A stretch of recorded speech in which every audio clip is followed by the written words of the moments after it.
Tollywood star hero, Andhra Pradesh రాష్ట్ర ఉప ముఖ్యమంత్రి పవర్ స్టార్ పవన్ కళ్యాణ్ గారు ఎప్పుడైతే పాలిటిక్స్లోకి ఎంట్రీ ఇచ్చారో అప్పటి నుంచి పవన్ కళ్యాణ్ గారి పేరు ఆంధ్ర రాజకీయాల్లో కీలకంగా మారిపోతున్న విషయం తెలిసిందే.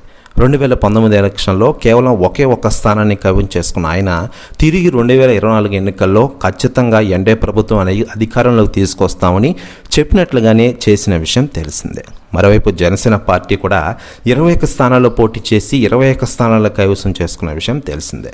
దీంతోనే నెంబర్ 1 స్ట్రైక్ రేట్ని సొంతం చేసుకున్న పార్టీగా దేశంలో నిలిచింది జనసేన పార్టీ. మరోవైపు పవన్ కళ్యాణ్ గారి గురించి దేశవ్యాప్తంగా ఉన్న రాజకీయ నాయకులు స్పందిస్తూ ఉండగా తాజాగా అలనాటి హీరోయిన్ ఎంపీ నవనీత్ కౌర్ గారు సంచలన వ్యాఖ్యలు చేశారట.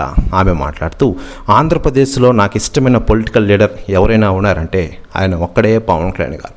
కేవలం తెలుగు రాష్ట్రాలనే కాదు, దేశవ్యాప్తంగా ఆయన పేరు బాగా మారుమోగుతోంది. నిజమైన నాయకుడయ్యా ఆయన అంటూ తాజాగా సంచలన వ్యాఖ్యలు చేశారట నవనీత్ కౌర్ రాణా గారు. ప్రస్తుతం న్యూస్ కూడా తెగ వైరల్ అవుతోంది టోటల్ తెలుగు ఇండస్ట్రీలో. ప్రస్తుతం వైరల్ అవుతున్న ఈ న్యూస్ మరోవైపు బీజేపీ పార్టీలోకి జనసేన పార్టీని కూడా విలీనం చేసే అవకాశాలు ఎక్కువగా ఉన్నట్లు తెలుస్తోంది. మరోవైపు కేంద్రంలో కూడా పవన్ కళ్యాణ్ గారు చక్రం తిప్పబోతున్నారంటూ గత కొన్ని రోజులుగా వార్తలు అయితే వైరల్ అవుతున్న వేళ లేటెస్ట్గా న్యూస్ వైరల్ అవుతోంది.